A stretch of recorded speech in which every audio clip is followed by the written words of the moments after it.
नमस्कार साथियों, आज हमारे इस YouTube चैनल जीत एजुकेशन के माध्यम से इतिहास के विशेष प्रश्नोत्तरी की श्रृंखला में ज़्यादातर प्रश्न प्राचीन शिक्षा के प्रमुख केंद्र रहे नालंदा एवं विक्रमशिला विश्वविद्यालय से संबंधित प्रश्नोत्तरी है। इसके अलावा गुप्त साम्राज्य से संबंधित भी प्रश्नोत्तरी दिया गया है। साथियों, यहाँ पर भी 5 सेकंड का टाइमर दिया गया है, जिसके माध्यम से आप अपने ज्ञान का आकलन कर सकते हैं। हमने यहाँ 28 प्रश्न लिया है, तो चलते हैं प्रश्नों की श्रृंखला की ओर। चलते हैं क्वेश्चन नंबर 1। विष्णुगुप्त, जिसको चाणक्य कहते हैं, किसके गुरु थे?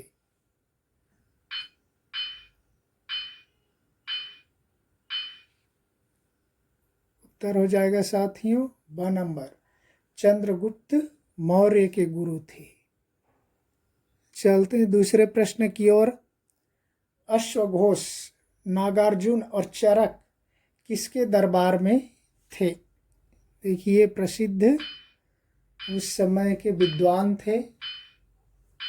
उत्तर हो जाएगा साथियों ब नंबर, कनिष्क, जो बौद्ध सम्राट था कनिष्क, उसके दरबार में थे ये अश्वघोष, नागार्जुन और चरक।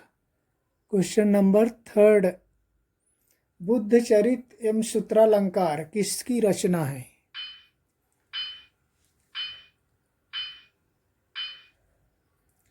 उत्तर हो जाएगा साथियों स नंबर, अश्वघोष की। चलते हैं चौथे प्रश्न की ओर। किस वैज्ञानिक की तुलना मार्टिन लूथर से की जाती है? देखिए, जो पश्चिम का वैज्ञानिक है मार्टिन लूथर, उसकी तुलना भारतीय व्यक्ति से की जाती है। उसका नाम है नागार्जुन, जो कनिष्क के दरबार में था, जिसकी शिक्षा नालंदा विश्वविद्यालय में हुई थी। चलते हैं आगे की ओर।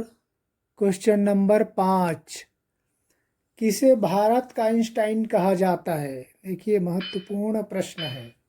भारत का आइंस्टाइन। उत्तर हो जाएगा साथियों स नंबर, नागार्जुन को भारत का आइंस्टाइन कहा जाता है। चलते हैं छठे नंबर की ओर। माध्यमिक सूत्र किसकी रचना है? माध्यमिक सूत्र, उत्तर हो जाएगा साथियों अ नंबर, नागार्जुन की रचना है। 7वें प्रश्न की ओर चलते हैं। गाथा सप्तशती किसकी महत्वपूर्ण पुस्तक है? गाथा सप्तशती, उत्तर हो जाएगा साथियों ब नंबर, हाल कवि की रचना है गाथा सप्तशती। चलते हैं 8वें प्रश्न की ओर। कामसूत्र किसकी उल्लेखनीय रचना है? कामसूत्र, उत्तर हो जाएगा साथियों द नंबर, वात्स्यायन की रचना है कामसूत्र। चलते हैं 9वें प्रश्न की ओर।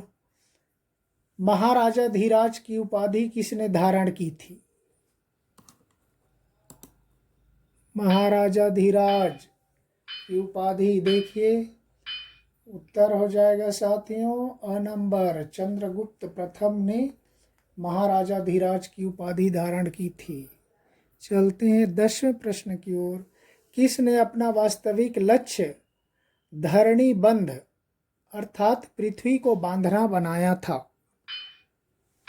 धरणी बंध अर्थात पृथ्वी को बांधना, उत्तर हो जाएगा साथियों स नंबर, समुद्रगुप्त ने बनाया था।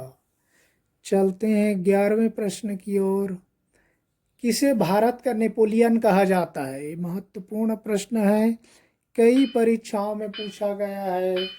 भारत का नेपोलियन कहा जाता है द नंबर, समुद्रगुप्त को कहा जाता है भारत का नेपोलियन। चलते हैं 12वें प्रश्न की ओर। कालिदास एवं अमर सिंह जैसे विद्वान किसके दरबार में रहते थे? देखिए, कालिदास सबको मालूम है अमर सिंह जैसे विद्वान रहते थे। ब नंबर चंद्रगुप्त द्वितीय के दरबार में रहते थे। चलते हैं 13वें प्रश्न की ओर। देवराज एवं गुप्त देवगुप्त देवराज एवं गुप्त देव के नाम से कौन सा सम्राट जाना जाता है? देखिए उत्तर गेस कीजिए। उत्तर हो जाएगा साथियों द नंबर चंद्रगुप्त द्वितीय। चलते हैं 14वें प्रश्न की ओर। प्रसिद्ध नालंदा विश्वविद्यालय का संस्थापक कौन था? देखिए भारत का प्रख्यात शिक्षा का केंद्र था प्राचीन काल में नालंदा विश्वविद्यालय, जहाँ देश विदेश के लोग आकर अध्ययन करते थे। उत्तर हो जाएगा स कुमार गुप्त ने किया था। चलते हैं 14वें प्रश्न की ओर 15वें प्रश्न की ओर। गुप्त वंश का संस्थापक कौन था? उत्तर हो जाएगा साथियों द नंबर श्रीगुप्त। श्रीगुप्त को गुप्त वंश का संस्थापक माना जाता है। चलते हैं 16वें प्रश्न की ओर। नालंदा विश्वविद्यालय का कुलपति कौन था? देखिए वाइस चांसलर। नालंदा विश्वविद्यालय का वाइस चांसलर कुलपति कौन था? उत्तर हो जाएगा द शीलभद्र नामक व्यक्ति था। चलते हैं 17वें प्रश्न की ओर। वैनसांग के अध्ययन के समय नालंदा विश्वविद्यालय में अध्ययनरत विद्यार्थियों की संख्या कितनी थी? चीनी यात्री वैनसांग जिस समय नालंदा विश्वविद्यालय में अध्ययन कर रहा था उस समय विद्यार्थियों की संख्या थी ब नंबर 10,000 लोग। आप सोचिए कितनी तादाद में वहाँ पर देश विदेश से लोग अध्ययन करने के लिए आते थे। चलते हैं 18वें प्रश्न की ओर। नालंदा विश्वविद्यालय में कार्यरत शिक्षकों की संख्या लगभग थी कितनी थी? नालंदा विश्वविद्यालय में स्टूडेंट थे 10,000। टीचर्स कितने थे? स नंबर लगभग 1500 शिक्षक होते थे। चलते हैं 19वें प्रश्न की ओर। नालंदा विश्वविद्यालय किस घटना के कारण नष्ट हुआ? महत्वपूर्ण है साथियों। उत्तर हो जाएगा ब नंबर भीषण अग्निकांड। भयंकर अग्निकांड हुआ बताया जाता है। उस अग्निकांड में ही सारा विश्वविद्यालय जलकर नष्ट हो गया। चलते हैं 20वें प्रश्न की ओर। विक्रमशिला विश्वविद्यालय की स्थापना किसने की थी? उत्तर हो जाएगा साथियों द नंबर धर्मपाल ने। नालंदा का किसने किया था हमने पिछले में देख चुके। अब यहाँ पर हो जाएगा कौन सा? धर्मपाल ने किया था। चलते हैं 21वें प्रश्न की ओर। 5वीं से 7वीं शताब्दी के मध्य तक कौन सा विश्वविद्यालय बौद्ध शिक्षा का प्रमुख केंद्र था? 5वीं से 7वीं शताब्दी के समय उत्तर हो जाएगा साथियों ब नंबर नालंदा विश्वविद्यालय, जिसकी स्थापना कुमार गुप्त ने की थी। चलते हैं 22वें प्रश्न की ओर।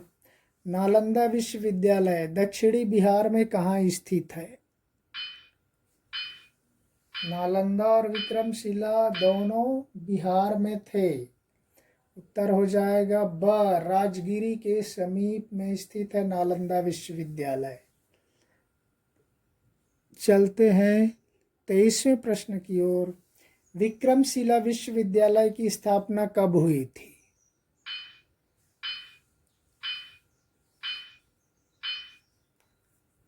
उत्तर हो जाएगा साथियों ब नंबर 8वीं शताब्दी में। देखिए नालंदा विश्वविद्यालय 5वीं से 7वीं शताब्दी के मध्य में था। उसके बाद शुरू हो गया विक्रमशिला विश्वविद्यालय 8वीं शताब्दी में। चलते हैं 24वें प्रश्न की ओर। विक्रमशिला विश्वविद्यालय कहाँ स्थित है? देखिए नालंदा हम देखे थे कहाँ? राजगिरी के समीप। अब ये हो जाएगा अ नंबर भागलपुर में, ये भी बिहार में ही स्थित है। चलते हैं 25वें प्रश्न की ओर। विक्रमशिला विश्वविद्यालय किसके कारण नष्ट हुआ? देखिए उत्तर हो जाएगा साथियों द नंबर भीषण आक्रमण के कारण। नालंदा विश्वविद्यालय के नष्ट होने का कारण है भयंकर अग्निकांड, आगजनी की घटना हुई। और विक्रमशिला विश्वविद्यालय आक्रमणकारियों ने नष्ट किया। किसने किया? अगले प्रश्न में देखते हैं, क्वेश्चन नंबर 26 में। विक्रमशिला विश्वविद्यालय पर आक्रमण किसने किया? देखिए आ गया, विक्रमशिला विश्वविद्यालय पर आक्रमण स हो जाएगा बख्तियार खिलजी ने।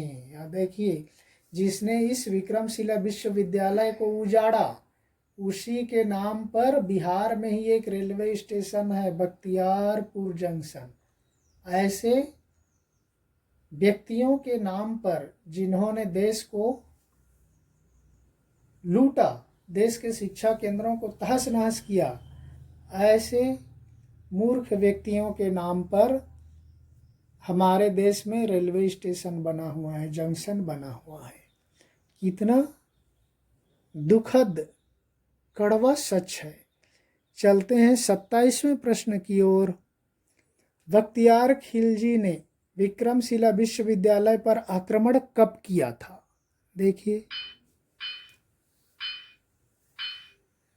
उत्तर हो जाएगा साथियों ब नंबर 1203 में खिलजी ने, बख्तियार खिलजी ने विक्रमशिला विश्वविद्यालय पर आक्रमण किया और उसको पूरा तहस नहस कर दिया, तोड़ फोड़ दिया। चलते हैं आज का 28वां और अंतिम प्रश्न की ओर। उस समय विक्रमशिला विश्वविद्यालय में लगभग कितने अध्यापक कार्यरत थे?